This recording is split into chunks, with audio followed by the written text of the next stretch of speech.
Ah, vous êtes là. On se retrouve donc pour une nouvelle catégorie de jeux à mettre sur le sapin. C'est sans doute la catégorie qui, moi, me plaît le plus parce qu'au-delà du jeu de société, il y a vraiment ce côté expérience. Ce sont des jeux pour lesquels j'ai un souvenir précis de ce que j'ai ressenti au moment où on a joué, de la musique qui passait, des frissons que ça m'a procuré en fait. Et ouais, jusque-là, je vous avoue.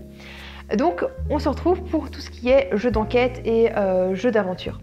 Alors, cette année, il y a eu des extensions, il y a eu des nouveaux opus, il y a eu aussi quelques sorties vraiment fortes dans le monde du jeu. Mais je vais commencer par vous parler de Micro Macro. Parce que Micro Macro, alors vous en avez certainement entendu parler, tout le monde en a parlé, c'est passé dans la presse, c'est un des jeux qui est vendu même au-delà des boutiques spécialisées, c'est un jeu qui est en vente quasiment maintenant partout. Ici c'est le premier opus, c'est celui qui a gagné, je ne sais plus si c'est le prix, le Spiel ou l'As d'Or, mais peu importe, donc il a gagné un prix. Le concept du jeu est juste génial. Si vous êtes un fanat des Où est Charlie, mais en une touche Où est Charlie et que faisait Charlie avant et où va Charlie, mais pourquoi Charlie va taper avec une bouteille dans un coin de la ruelle sur la vieille madame et où Charlie a-t-il acheté cette bouteille et maintenant que fait Charlie avec le sac à main de la madame, eh bien c'est un jeu qui est fait pour vous. Alors ici il n'y a pas de Charlie, c'est une énorme carte en noir et blanc où vous allez avoir des détails incroyables partout. L'idée, c'est que vous allez repérer un élément, donc vous allez avoir des cartes, des intrigues qui vont vous demander de dire, voilà, selon un personnage que vous allez devoir retrouver quelque part sur la carte, de comprendre ce qui s'est passé. Quel crime a-t-il commis ou de quel crime a-t-il été la victime? Où était-il avant? Ce qu'il a fait après? Quels sont les personnages impliqués, etc. En fait, chaque personnage est répliqué un certain nombre de fois selon son tracé sur la carte. Donc vous allez le voir une fois à un endroit, puis vous allez le voir un petit peu avant quand vous allez voir qu'il va prendre une voiture, et ainsi de suite. Ça vous permet vraiment de refaire le fil de l'histoire et de comprendre ce qui s'est passé. Aller jouer avec les enfants, c'est génial, parce que nous, ils ont adoré. Par contre, toutes les enquêtes ne s'y prêtent pas. Dans la deuxième boîte qui est sortie cette année, donc je ne sais plus, House quelque chose, il y a une signalétique qui permet de savoir si les enquêtes sont adaptées ou non aux plus jeunes enfants. Et donc ça vous permettra de jouer en famille sans avoir peur que les thèmes qui sont parfois un petit peu plus adultes ne puissent choquer les enfants.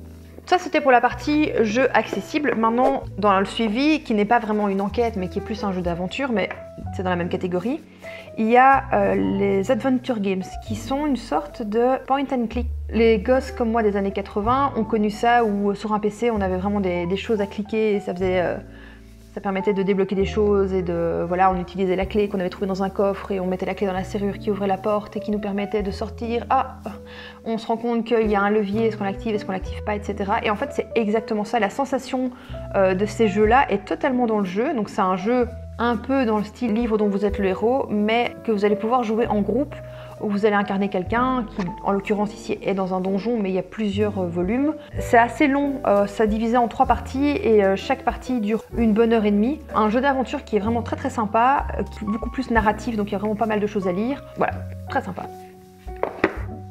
Alors, ici, c'est la boîte de détective. C'est sans doute le jeu, de tous les jeux qu'on a, on en a beaucoup. C'est certainement le jeu que j'aime le plus.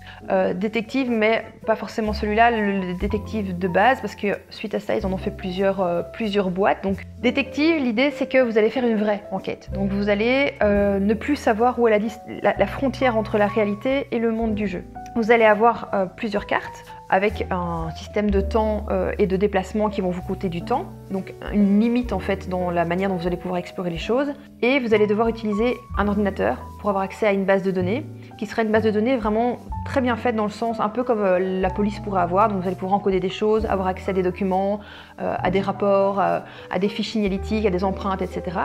Et en parallèle, vous allez avoir beaucoup d'éléments à aller chercher sur Google, Wikipédia ou des choses comme ça. Pour moi, une pure réussite. J'ai dévoré, enfin on a dévoré la première boîte à faire des nuits blanches pour arriver au bout, et j'en ai encore les frissons parce que c'était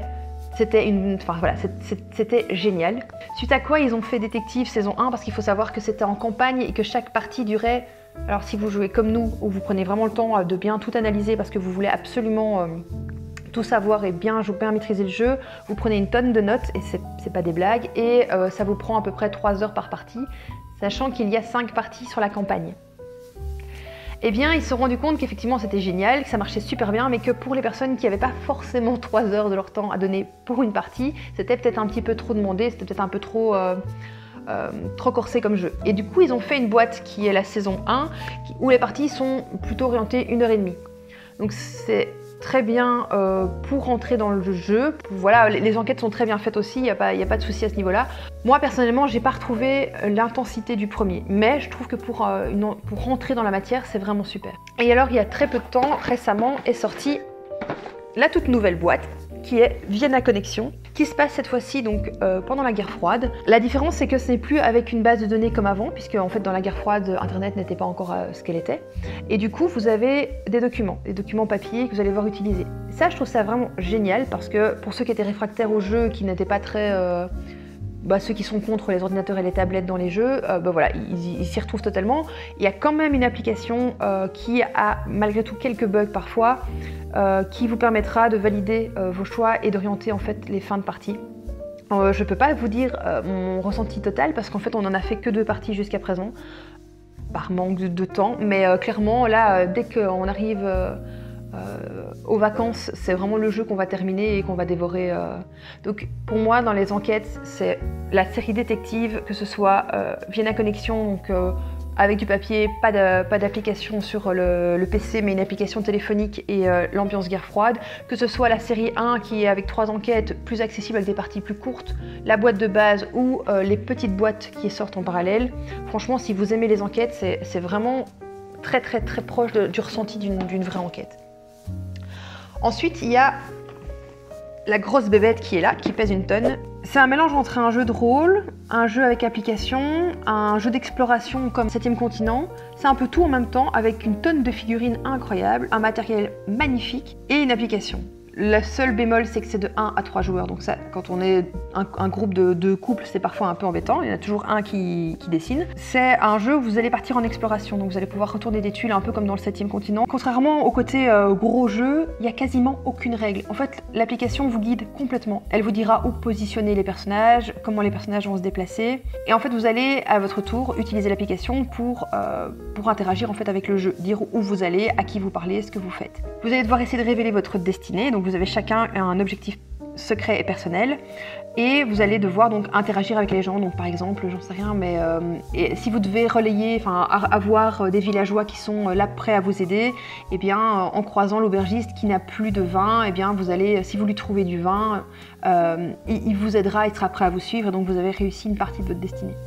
Les parties sont assez longues quand même, il faut compter facilement 2 heures. Le matériel est incroyable, ça se joue en plusieurs manches, et il y a plusieurs extensions qui sont disponibles, dont notamment Mer de Sable qui sort maintenant, je pense, ou dans très peu de temps. Si vous aimez les jeux d'exploration et d'aventure et ce côté un petit peu fantastique aussi, Destiny, franchement, il est génial.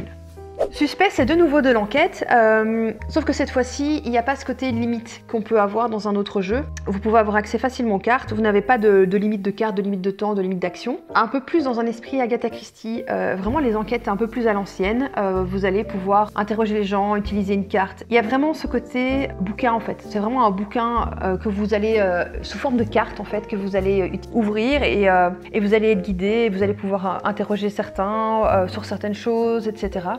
Les enquêtes sont géniales, je les ai trouvées super bien équilibrées, vraiment très bien écrites, tout était hyper cohérent. Franchement, il est vraiment super chouette. Nous on l'a joué avec ma maman, il y a 3 enquêtes qui durent à peu près 1h30 chacune. Si vous avez quelqu'un dans votre famille, ou si vous-même vous aimez les polars un petit peu justement voilà, à la Agatha Christie, c'est un jeu qui devrait vraiment beaucoup vous plaire.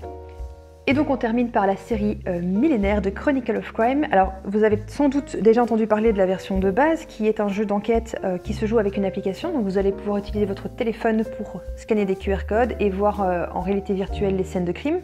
Ça va vous permettre d'entrer vraiment dans le jeu. Donc vous allez pouvoir scanner les lieux, vous allez pouvoir scanner les personnes qui se trouvent dans les lieux. Une fois que vous êtes dans le lieu, vous allez pouvoir interagir avec la personne et lui scanner un objet. Donc un tel est dans tel endroit et vous avez trouvé une clé, vous voulez savoir si c'est la clé lui appartient, et bien il vous suffit de scanner la clé au moment où vous êtes en train de discuter avec lui et il vous dira si oui ou non.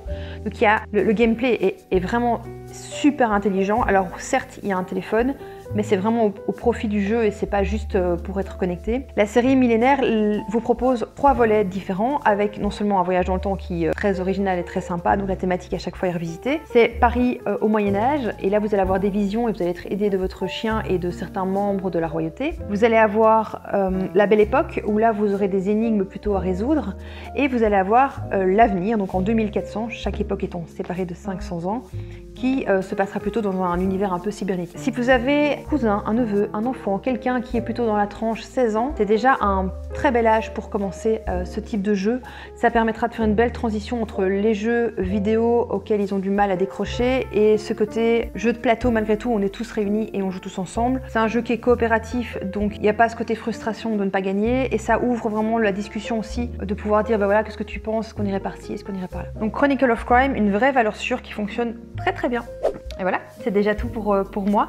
Ça fait des gros jeux, il y a beaucoup de jeux qui sont des jeux qui sont plutôt orientés gros joueurs, ou du moins des joueurs qui ont envie de donner le temps au jeu. Il faut savoir qu'en moyenne c'est à peu près 1 heure, 1 heure et demie de partie au plus bas pour ce genre de jeu. Je sais qu'il y a d'autres choses qui existent, il y a beaucoup tout ce qui est escape game dont je n'ai pas parlé parce qu'il a bien fallu faire des choix. N'hésitez pas si jamais vous avez des idées de jeux que je n'ai pas citées, de vouloir compléter un petit peu la liste ou me dire ce que vous en avez pensé, si vous en avez testé certains. N'hésitez pas à mettre un petit like pour encourager la chaîne, ça fait plaisir, à vous abonner pour suivre les autres sélections et à tout bientôt.